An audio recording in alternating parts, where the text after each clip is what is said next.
Today we are going to make sourdough bread. Sourdough bread is a unique type of bread that only needs 4 ingredients to make: sourdough starter, flour, salt, and water. Slicing into a perfect homemade loaf of bread that you've made yourself is incredibly rewarding. However, making your first loaf of sourdough bread can be a little intimidating. In this video, I'm going to show you all the tips and techniques needed to help you to succeed on your first try. I'll show you what's Autolyze, lamination, how to determine proper proofing time, and so on. There's a lot to cover, so let's get started. I'm going to make 2 loaves today to cover all the important topics and so we can compare them. For the first loaf, I'm going to do the Autolyze. Autolyze is simply referred to a technique that first combining only the flour and water together, then allowing for a rest period before adding starter and salt. It jumpstarts gluten development without kneading. Gluten development makes bread dough less sticky and easier to handle. This is not going to make or break your bread dough.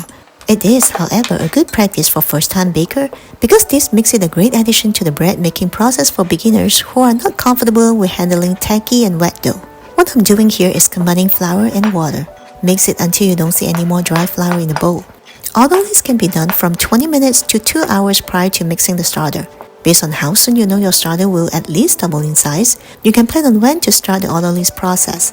I usually do mine about an hour before adding the starter and salt. Cover it nicely and let it sit. My starter is now double in size, bubbly, and still has a dome top, meaning it's still very active.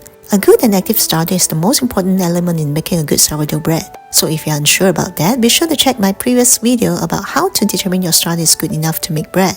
Now add the starter into the dough and salt. Spread the starter around and start folding it. This process here is not your first stretch and fold. While the movement is similar, my goal here is just to make sure all starter is distributed and incorporated nicely with the flour and water. This can take up to 5 minutes. Sourdough bread making is an easy but time-consuming process. There's a lot of waiting time in it, so you can plan it out to fit your schedule. Main thing is knowing how many hours it takes for your starter to at least double in size. Let's say you want to start making bread in the morning. If it takes your starter to double in size in about 10 to 12 hours, then you should feed it the night before. If it only takes your starter 4 to 6 hours to double in size, then you can feed it early in the morning. Place a damp towel over it and let it rest for 30 minutes.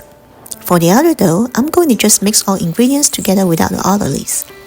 Mix the water and starter first so that the starter is nicely incorporated. Then add the flour and salt. Mix until there's no remaining dry flour on the surface. This is good enough. It's mixed but shaggy. Place a damp towel over it and let it rest for 30 minutes. Next, we move into developing that gluten structure in the dough through a stretch and fold process, which is going to be about 2 hours long. Wet your hands so the dough won't stick to your hands. Lift the dough up, gently shake and stretch it as far as you can without tearing it. Fold it over and repeat this process on each side by turning your bowl after each stretch. There's no rule on how many times or how long you should do this. After the first round or 2, your dough will get harder and harder to stretch. That's because we are developing gluten and is strengthening our dough. As you can see, my dough is already quite tight even after just 4 folds. I don't think I can get too many folds in it. So I'll stop once it's nice and tight already. Cover it and let it rest for 30 minutes. For this one without the Autolyze, one slight difference that I noticed is I can stretch and fold it a couple more times than the other one. Meaning the previous one with the Autolyze already has more gluten development even before any stretching and folding.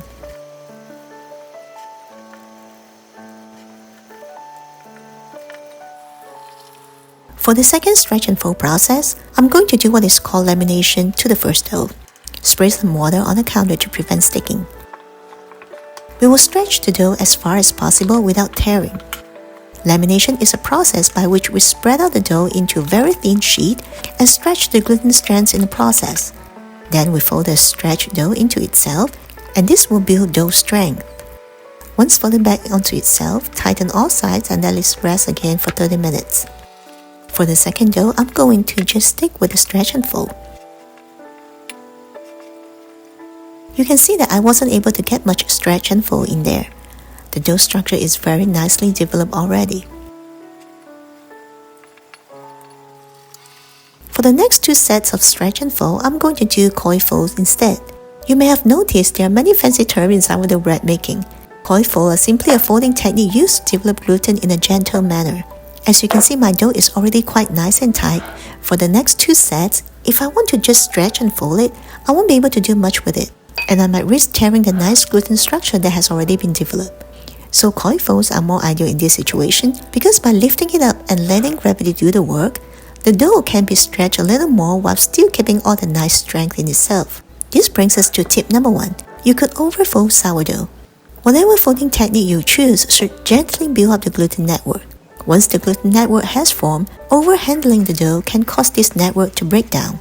So do not go by what bakers tell you about how many minutes you should stretch and fold your dough and how many times to fold in each set. Observe the changes in your dough and stop when it's nice and tight. Generally speaking, you should aim to do around 4 to 6 sets. High hydration dough needs more and low hydration dough takes less stretch and fold. If you don't know what high or low hydration dough means, be sure to check out my previous video about baker's percentage.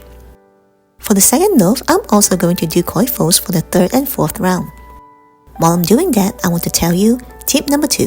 There really is no better than when it comes to stretch and fold technique used to develop gluten in sourdough bread. Whether you are doing stretch and fold, coil fold, lamination, or slab and fold, the purpose of this is to help develop gluten in the dough during the bulk fermentation stage. The general idea is, first, stretch and folds or slab and fold are great to use especially at the beginning of any sourdough recipe. 2. Coil folds are much more gentle and are better suited to the end of the stretching and folding. These also work better with higher hydration dough. And third, lamination is great to develop more dough strength and is usually used in combination with the 2 techniques above. The dough needs to be fairly elastic for this extensive stretch, so usually after the first or 2 sets of stretches and folds. I did a total of 4 sets of all the different styles of stretching and folding, and I think I'm finished working my dough. Tip number 3. How do you know when to stop? You'll see once I get to that 4th coil fold, the dough has completely changed. It is smooth, supple, it's starting to pull away from the sides a little bit, and you can see the rounded edge on the side of your dough. Before that, the dough's just sunk into the side and made a flat surface. You can stretch it and do the window pane test. If at this stage your dough is still not holding together, then you can add 1 or 2 sets of stretch and folds. I'm going to share 2 reliable ways to do the bulk rise, so you never have to guess and hope it has risen enough. This is the first method. Lightly grease a vessel that we're going to let this dough sit and rise. You want to find something that has a relatively straight side, and the width is not too much bigger than a dough ball. Transfer the dough into this. Cover it up nicely. Do not use a towel. Use a lid or plastic wrap. If you use a towel, it may develop dry skin on the surface and will prevent it from rising. Tie a rubber band to roughly mark where the dough is right now. Keep in mind the dough is rounded and puffy now. As it sits, it will spread out. So when marking the height now, I'm going to mark it somewhere in the middle. Once it's about double in size, I know it's done. I say about double in size. Doesn't actually have to be double because, tip number 4, once the starter hits the dough, bulk fermentation begins. Bulk fermentation begins once the starter hits the dough, which means the hour you spend stretching and folding also goes into the total hours. So whenever you hear people say bulk fermentation can take 3 to 6 hours or longer, that 3 to 6 hours starts once the starter hits the dough, not after the last set of stretch and fold. It's very unlikely that your dough will double in size in 3 hours though.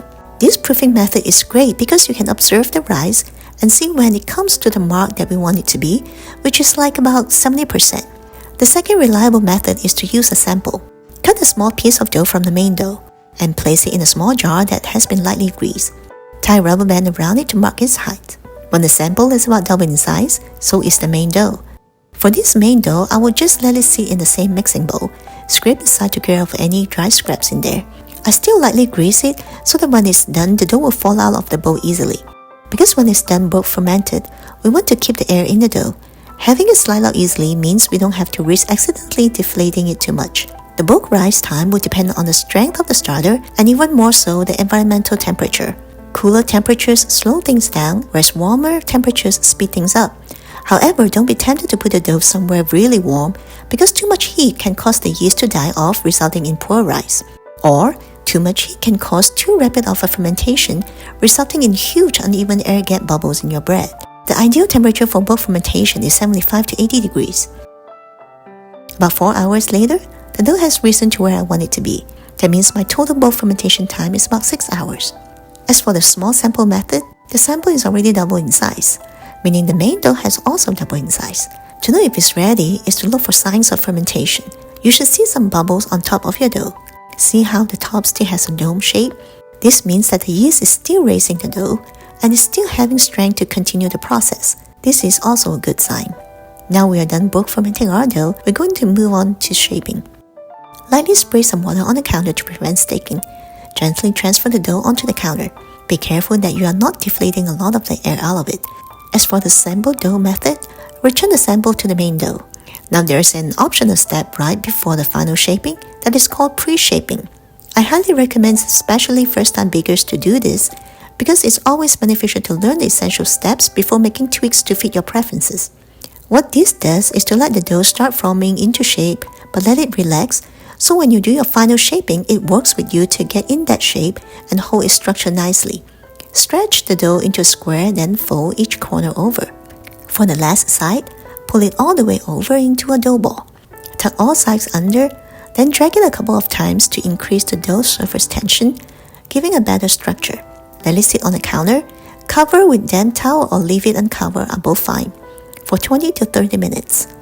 Prepare the basket that you are going to use for the final shape by dusting it with rice flour. If you haven't already, be sure to check out my previous video on sourdough too and learn how to prep your proofing basket. If you're using bread flour or all-purpose flour, be sure to flour the basket very generously. I'll show you how I shape a round one and an oval one. For the final shaping, I'm switching from water to flour for our non-sticking agent. For the round-shaped dough, shape the dough into a square. Fold in the corners just like what I did for the pre-shaping. Remember that there's no perfect way to shape your dough. There are many techniques out there, and you just need to try the best one for you. Tuck it over and work our way around the dough, pulling it inward like so. This helps create more tension. Once we tuck it all the way around, turn it over, use the cupping action to round it. Then drag the dough a few times to generate surface tension. When working with sourdough for the first time, you may be tempted to use a lot of flour because it's a stickier dough. But be careful not to overly flour the dough or the counter surface, because when we drag the dough, we want it to stick to the counter in order to create that tension.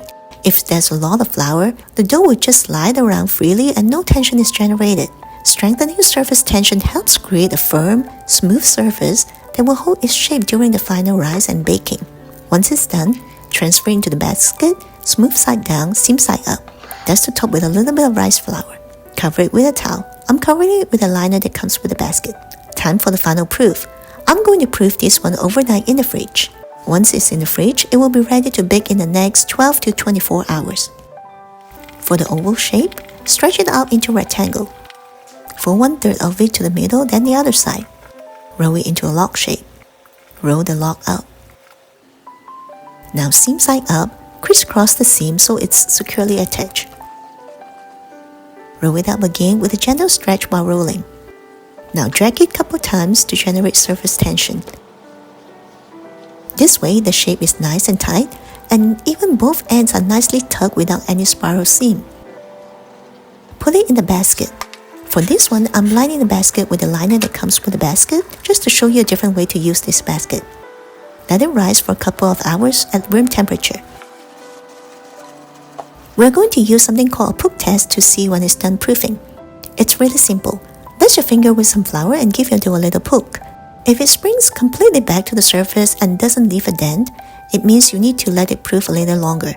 If you poke it and it just leaves a big dent and doesn't spring back at all, it's probably overproof. The perfect place you're looking for is when you poke it and it springs back just a little bit and still leaves a slight dent. That's when you know your dough is perfectly proof and ready to go into the oven. Preheat the oven to 450 degrees with a Dutch oven in it. A quick tip if you're proofing the dough at room temperature, when you're preheating the oven, pop the dough into the freezer. This short amount of time in the freezer will firm up the dough a little and make it easier to score, especially if you want to do any special design on it. My oven takes about 25 minutes to preheat, so that's how long my dough was in the freezer. Next, we're going to score the bread. Scoring is important to control where the steam will escape from the dough during baking. For this one, I'm going to give a simple scoring design. Dust off the excess flour. Very lightly spray some water on it and redust it with rice flour. Rub it so flour is evenly distributed on the surface. If you don't evenly redust flour on it, your design will not show up nicely. Cuts for the design should be light and not as deep. Many recipes call for preheating the oven with Dutch oven in it for an hour. I think that's not very practical for me, so I don't do that. And I found out that it's not really necessary for a good oven spring. Be sure to have one deeper score to control where the steam will escape. Carefully transfer it into the Dutch oven and bake it with the lid on for 20 minutes. 20 minutes later, remove the lid and bake for 20 more minutes or longer if you want a darker crust. And this is it. It has a nice rise and a perfect ear, which is the defined ridges that peel back and away from the main loaf. For the second loaf, take it out from the fridge. This has been sitting in the fridge for 18 hours. Dust off any excess flour. For this one that is proofing without a liner in the basket, I'm just going to do one straight score, because the basket will give this loaf a pretty spiral pattern, so I like to keep it that way. Cut about 1/4 of an inch deep at a slight angle. Same baking time and temperature as the previous one. And here it is.